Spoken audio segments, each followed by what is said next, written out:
Welcome to డిసాట్.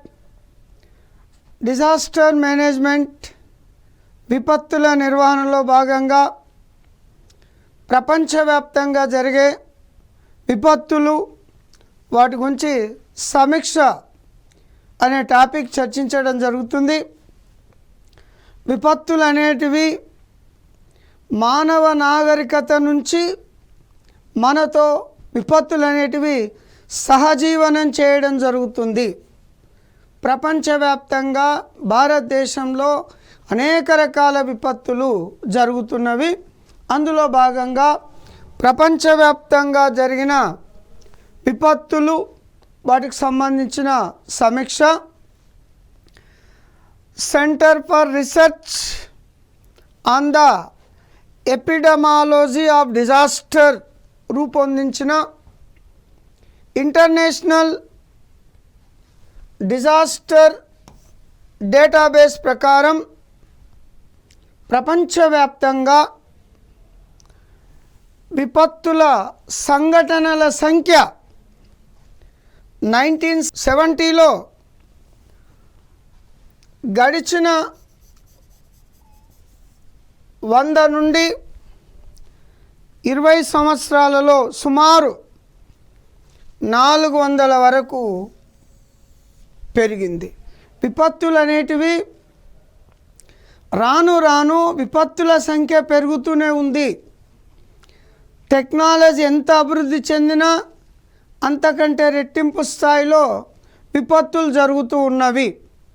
విపత్తుల నిర్వహణ కొరకు ప్రపంచవ్యాప్తంగా అనేక దేశాల ప్రభుత్వాలు అనేక చర్యలు తీసుకున్న విపత్తుల సంఖ్య అనేది పెరుగుతూ ఉంది. విపత్తుల వలన భారీ మొత్తంలో నష్టాలు జరగడం జరుగుతుంది. 2023లో ప్రకృతి వైపరీత్యాలకు సంబంధించిన 399 విపత్తులు నమోదైనవి. 1970 నుండి ఇప్పటి వరకు విపత్తుల సంఖ్య 4 గింతలు రెట్టింపైనట్లు ఐక్యరాజ్యసమితి ప్రధాన కార్యదర్శి పేర్కొనడం జరిగింది. అంటే 1970 నుండి విపత్తుల జాబితా పెరుగుతూనే ఉంది. ప్రపంచవ్యాప్తంగా అన్ని దేశాల్లో విపత్తులు సంభవిస్తున్నవి. జనాభా పెరుగుతుంది, విపత్తులు పెరుగుతున్నవి. టెక్నాలజీ పెరుగుతుంది, అంతకంటే రెట్టింపు స్థాయిలో విపత్తులు పెరగడం జరుగుతుంది. ప్రకృతి విపత్తులకు సంబంధించి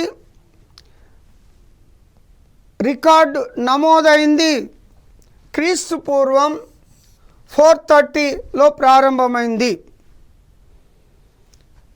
ఆ సంవత్సరంలో ఎథెన్స్ నగరంలో టైఫాస్ అనే మహమ్మారి సంభవించినట్లు నమోదైంది. టైఫాస్ అనేది ఒక వ్యాధి, ప్లేగు వ్యాధిలాగా, కలరా వ్యాధిలాగా ఈ మధ్య సంభవించిన కరోనా వ్యాధిలాగా, కరోనా కారణంగా ప్రపంచవ్యాప్తంగా అల్లకల్లోలం జరిగింది. వ్యాధి నివారణ కొరకు అనేక చర్యలు చేపట్టడం జరిగింది. ఆర్థిక వ్యవస్థ అనేది స్తంభించిపోవడం జరిగింది. ఒక రకంగా చెప్పాలంటే మానవ జీవన విధానం అనేది స్తంభించింది. ఆర్థికంగా ప్రపంచవ్యాప్తంగా కుంటుపడడం జరిగింది ఈ కరోనా వైరస్ కారణంగా.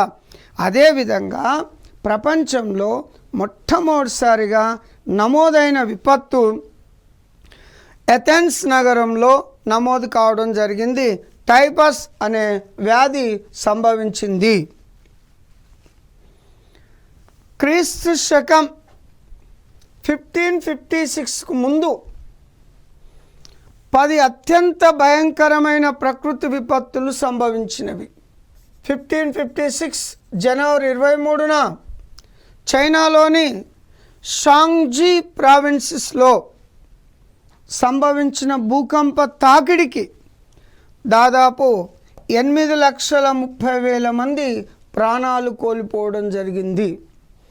భూకంపాలకు కొన్ని విపత్తులు అనుకోకుండా జరుగుతాయి. కొన్ని విపత్తులకు ముందస్తు సమాచారం ఉంటుంది. వరదలు, తుఫాన్లు ముందస్తు సమాచారం ఉంటుంది. దీనివల్ల ప్రజలను అప్రమత్తం చేయవచ్చు. కానీ భూకంపాలు అనేటివి ఆకస్మికంగా, అనుకోకుండా, రాత్రి పగలు తేడా తెలియకుండా ఎప్పుడైనా రావచ్చు.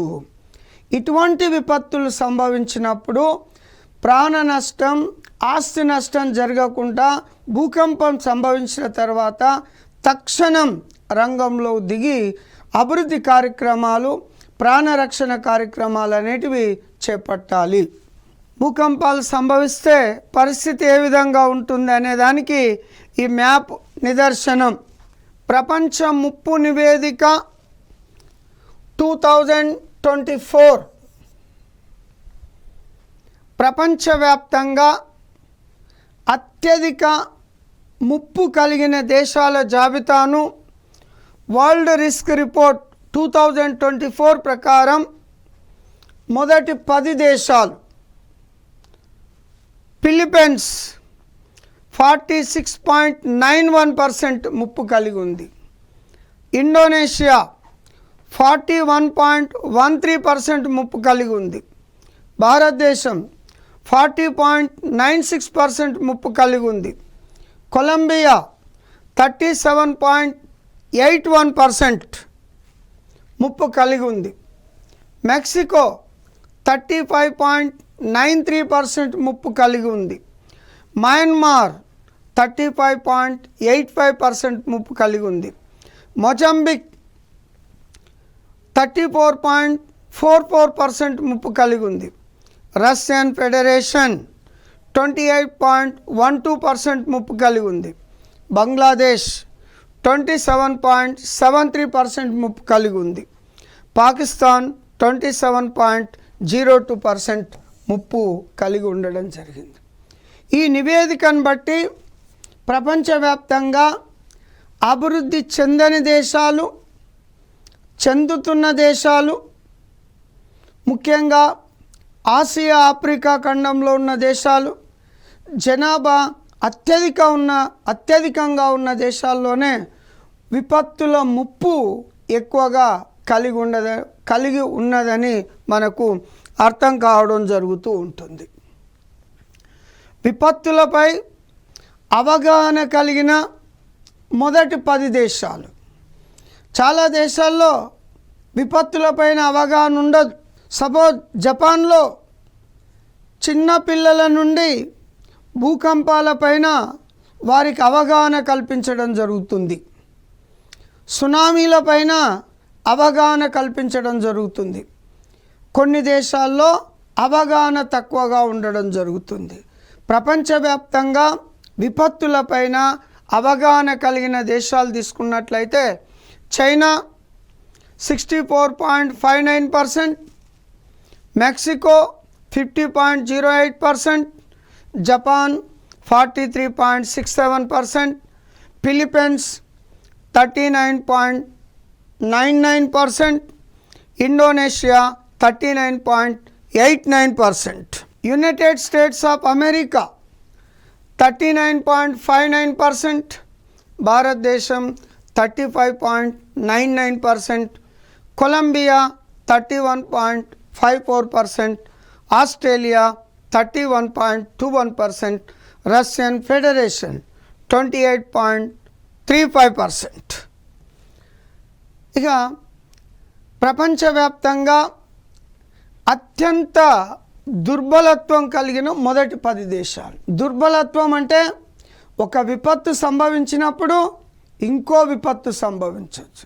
విపత్తు సంభవించిన సమయంలో సరి అయిన చర్యలు తీసుకోకపోవచ్చు. దాని వలన దుర్బలత్వం అనేది పెరుగుతూ ఉండడం జరుగుతూ ఉంటుంది.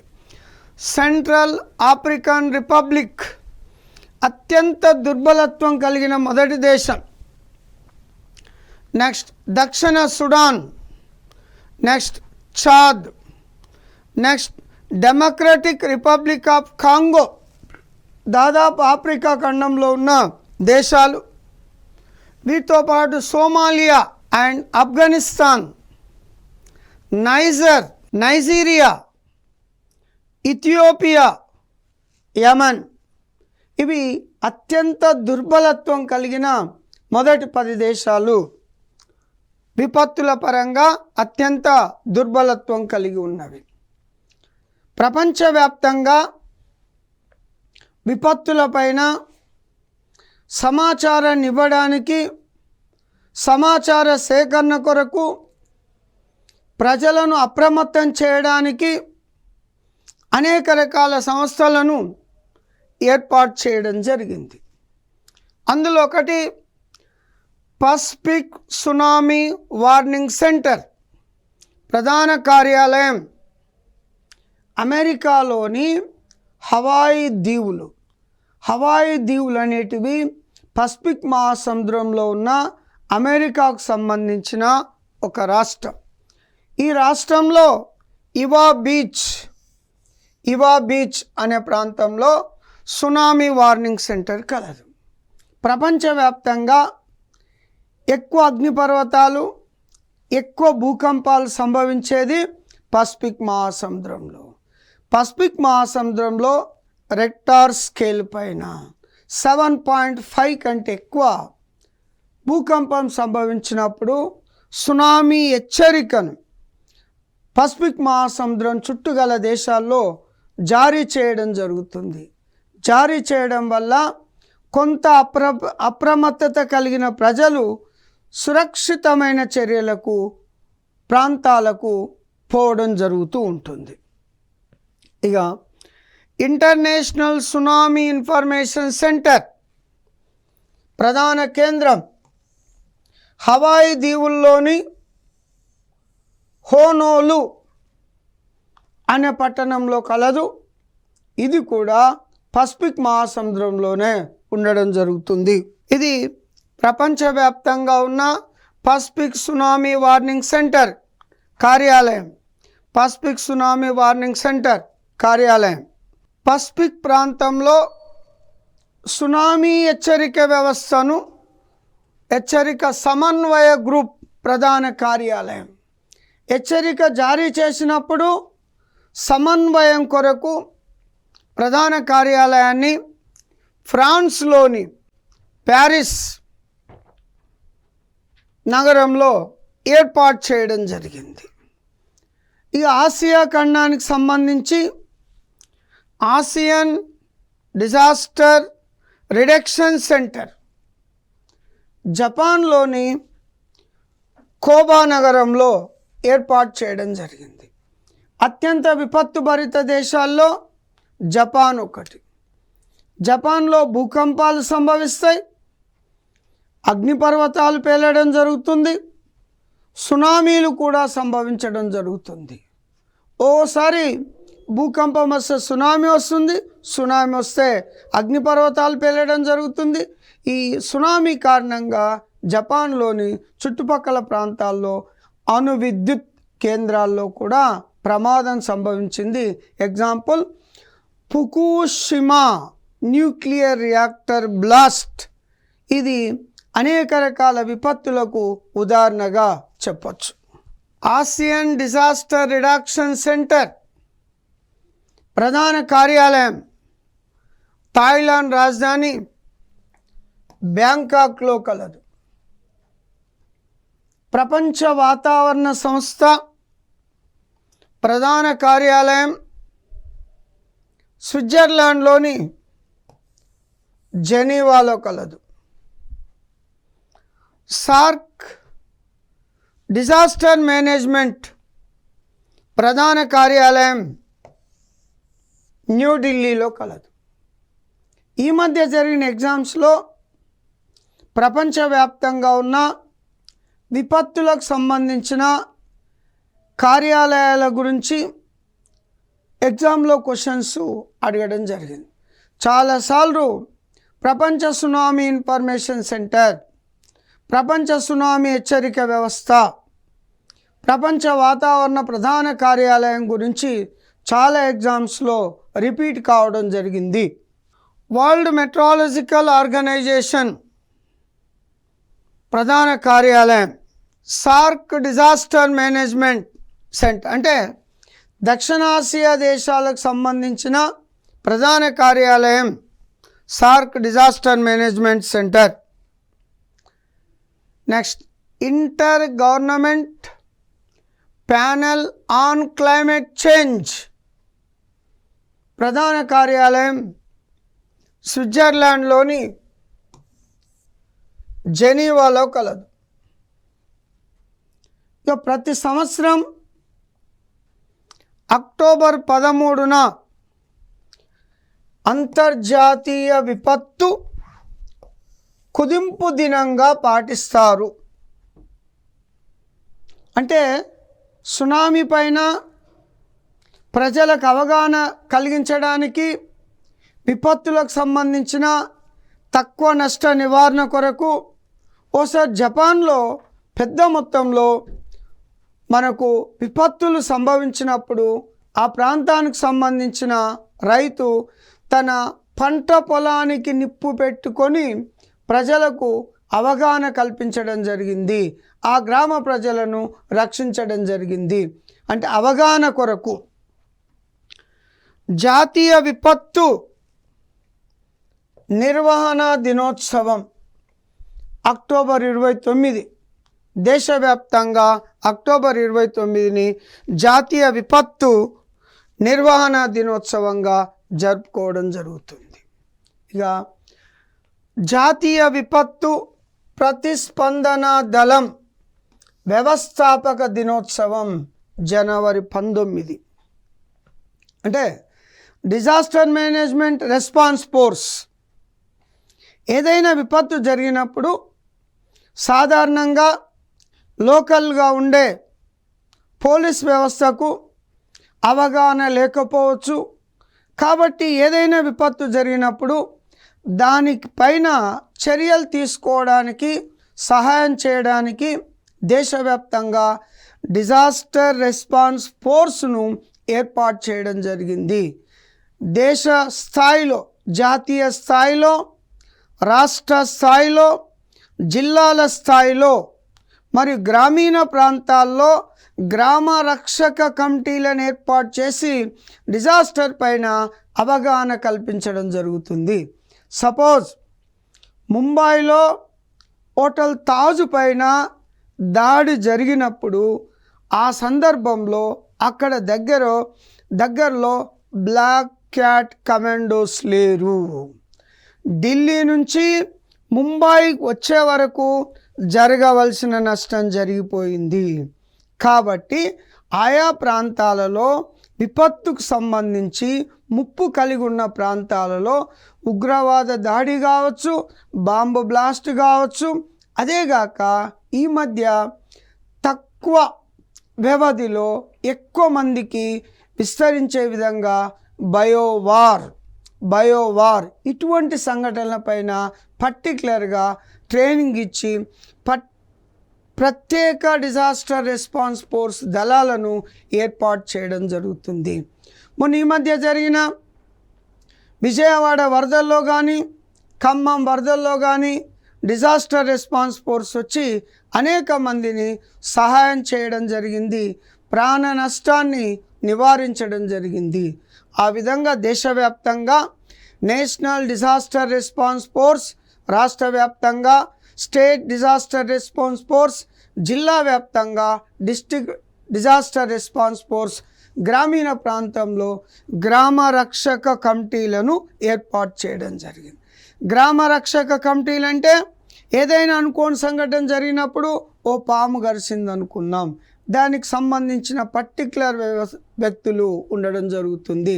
ఏదైనా వరదలు సంభవించినప్పుడు వరదల్లో కొట్టుకొని పోవడం జరుగుతుంది. అప్పుడు గజ ఈతగాన్లను మనం ముందు తెలుసుకొని పెట్టి వారికి ఫోన్ చేయడం జరుగుతుంది. ఏదైనా అగ్ని ప్రమాదం జరిగినప్పుడు ప్రమాద నివారణ కొరకు కూడా పర్టికులర్ వ్యక్తులను ఏర్పాటు చేసుకోవడం జరుగుతుంది.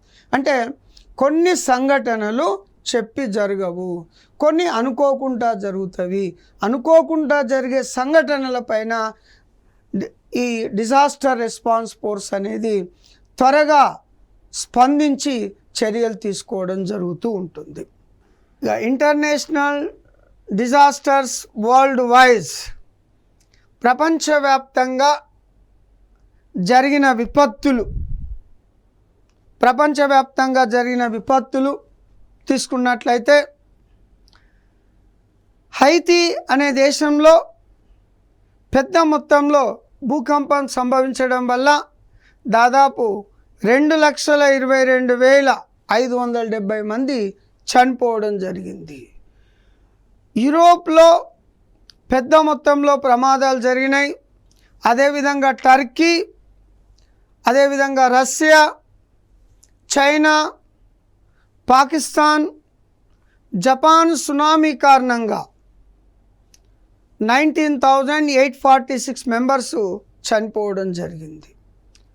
మయన్మార్లో వచ్చిన తుఫాను కారణంగా 1,38,366 మెంబర్స్ చనిపోవడం జరిగింది. ఇండియాలో 2001లో జూన్లో వచ్చిన ఎర్త్క్వేక్ కారణంగా 20,005 మెంబర్స్ చనిపోవడం జరిగింది. సోమాలియాలో వచ్చిన వరదల కారణంగా అప్రాక్సిమేట్లీ 20,000 మెంబర్స్ చనిపోవడం జరిగింది. ఇండియన్ ఓషియన్, హిందూ మహాసముద్రంలో భూకంపం సంభవించింది. భూకంపం సంభవించడం వల్ల సునామీ రావడం జరిగింది. సునామీ సంభవించడం వల్ల హిందూ మహాసముద్రం చుట్టుపక్కల గల దేశాల్లో సుమారు 2,21,331 మంది చనిపోవడం జరిగింది. 331 మంది చనిపోవడం జరిగింది. అంటే ఈ విధంగా చూసినట్లయితే ప్రపంచవ్యాప్తంగా ప్రతి సంవత్సరం వచ్చే వరదల వలన ఎక్కువ మంది చనిపోవడం జరుగుతూ ఉంటుంది. ఇక major disasters history of India, భారతదేశంలో జరిగిన ప్రధాన విపత్తులు ఏ సంవత్సరం నుంచి ఎంతమంది చనిపోయారు? ముఖ్యంగా బెంగాల్ ఎర్త్క్వేక్ 1737లో జరిగింది. అప్రాక్సిమేట్లీ 3 లక్షల మంది చనిపోవడం జరిగింది. బెంగాల్ సైక్లోన్, బెంగాల్లో వచ్చిన తుఫాను కారణంగా 1864లో 60,000 మంది చనిపోవడం జరిగింది. దేశవ్యాప్తంగా 1876 నుంచి 1878 కరువు సంభవించడం జరిగింది. కరువు సంభవించడం వల్ల, ఆహార ధాన్యాల కొరత వల్ల దాదాపు దేశవ్యాప్తంగా 5.5 మిలియన్స్ మెంబర్స్ ఆకలికి చనిపోవడం జరిగింది. మహారాష్ట్రలో 1882లో తుఫాను కారణంగా 1,00,000 మంది చనిపోవడం జరిగింది. అదేవిధంగా దేశవ్యాప్తంగా కరువు 1896 to 1897 దీని కారణంగా అప్రాక్సిమేట్లీ 10 మిలియన్ పీపుల్స్ చనిపోవడం జరిగింది. 10 మిలియన్స్ పీపుల్స్ కాంగ్రా ఎర్త్క్వేక్ అంటే భూకంపం, హిమాచల్ ప్రదేశ్లోని కాంగ్రా అనే ప్రాంతంలో 1905లో ఎర్త్క్వేక్ భూకంపం సంభవించింది. దీని కారణంగా 20,000 మెంబర్స్ చనిపోవడం జరిగింది. బీహార్ ఎర్త్క్వేక్ 1934, ఈ ఎర్త్క్వేక్ కారణంగా కూడా 6,000 మెంబర్స్ చనిపోవడం జరిగింది. బెంగాల్ సైక్లోన్ 1970లో ఇంక్లూడింగ్ భారత్తో పాటు బంగ్లాదేశ్, అంటే నాటి తూర్పు పాకిస్తాన్, నేటి బంగ్లాదేశ్, భారత్ బంగ్లాదేశ్లో ముఖ్యంగా 5 లక్షల మంది చనిపోవడం జరిగింది. 5 లక్షల మెంబర్స్ చనిపోవడం జరిగింది. డ్రాట్ అంటే కరువు 1972లో 200 మిలియన్స్ టు ఎఫెక్టెడ్ డ్రాట్, కరువు వలన 200 మిలియన్ల మంది మనకు అనేక కష్ట నష్టాలకు గురి కావడం జరిగింది. ఆంధ్రప్రదేశ్ సైక్లోన్ కారణంగా 1977లో 10,000 మెంబర్స్ చనిపోవడం జరిగింది. లాతూర్ ఎర్త్క్వేక్, మహారాష్ట్రలోని లాతూర్ ప్రాంతంలో జరిగిన ఎర్త్క్వేక్ కారణంగా ఒక 10,000 మెంబర్స్ చనిపోవడం జరిగింది. ఒరిస్సా సూపర్ సైక్లోన్ 1999 కారణంగా అనేక మంది చనిపోవడం జరిగింది. సూపర్ సైక్లోన్ అంటే సాధారణ తుఫాను కన్నా ఈ గాలి వేగం గంటకు 220 కిలోమీటర్ వేగంతో తీరాన్ని చేరుకోవడం జరుగుతుంది. ఆ సైక్లోన్ కారణంగా ఒరిస్సాలో అనేక మంది చనిపోవడం జరిగింది. లేటెస్ట్ గుజరాత్ ఎర్త్క్వేక్ 2001 పాత నగరాల్లో జరగడం వల్ల 25,000 మెంబర్స్ చనిపోవడం జరిగింది. ఇండియన్ ఓషన్ సునామీ కారణంగా అప్రాక్సిమేట్లీ 10,749 చనిపోవడం జరిగింది. 5,640 మెంబర్స్ మిస్సింగ్ అంటే తప్పిపోవడం జరిగింది. Kashmir earthquake 2005 approximately 86,000 death including Kashmir అంటే POK కాశ్మీర్ అండ్ పాకిస్తాన్. ఈ విధంగా ఇవి భారతదేశంలో సంభవించిన హిస్టారికల్ విపత్తులు. ఈ విధంగా విపత్తుల కారణంగా భారతదేశంతో పాటు ప్రపంచవ్యాప్తంగా అనేక దేశాలు నష్టాలకు గురవుతున్నవి, కష్టాలకు గురవుతున్నవి. ఏదైనా ఒక ప్రాంతంలో ఒక విపత్తు సంభవించినప్పుడు విపత్తు సంభవిస్తుంది, దుర్బలత్వం ఏర్పడుతుంది. ప్రజలు కోలుకోవడానికి ఇతర ప్రాంతాల నుంచి అనేక మంది సహాయం చేయడం జరుగుతుంది. ఒక ప్రాంతంలో విపత్తు సంభవించినట్లయితే అనేక సంవత్సరాల నుంచి జరిగిన అభివృద్ధి మళ్ళీ వెనుకకు పోవడం జరుగుతుంది. ఆ ప్రాంత ప్రజలు కోలుకోవడానికి చాలా సమయం పట్టడం జరుగుతుంది. విపత్తులపైన పెద్ద మొత్తంలో గ్రామీణ స్థాయిలో, జిల్లా స్థాయిలో, రాష్ట్ర స్థాయిలో, దేశవ్యాప్తంగా అవగాహన కార్యక్రమాలు ఏర్పరిచి ప్రజలకు అవగాహన కల్పించినప్పుడే నష్టం ఎట్లాగో జరుగుతుంది, నష్టాన్ని కుదింపు, నష్టం తక్కువ జరిగే విధంగా ఆయా ప్రాంతాల ప్రజలను మనం అవగాహన కల్పించినట్లయితే పెద్ద మొత్తంలో ఆ ప్రాంతాలు నష్ట నివారణ చర్యల్లో తీసుకోవడం జరుగుతుంది, ప్రజల్లో అవగాహన కల్పించడం జరుగుతుంది. జపాన్ లాంటి అభివృద్ధి చెందిన దేశాల్లో స్కూల్ స్థాయిలోనే విపత్తులపైన అవగాహన కల్పించడం జరుగుతుంది. మన దేశంలో కూడా స్కూల్ స్థాయిలో, కాలేజీ స్థాయిలో పెద్ద మొత్తంలో అవగాహన కల్పించి శిక్షణ కార్యక్రమాలు చేపట్టినట్లయితే తనను తాను రక్షించుకుంటూ ఇంకో 10 మందిని రక్షించుకునే అవకాశం ఉండడం జరుగుతుంది. ఇది ప్రపంచవ్యాప్తంగా జరిగిన విపత్తులు, వాటికి సంబంధించిన సమీక్ష, world disaster and over view.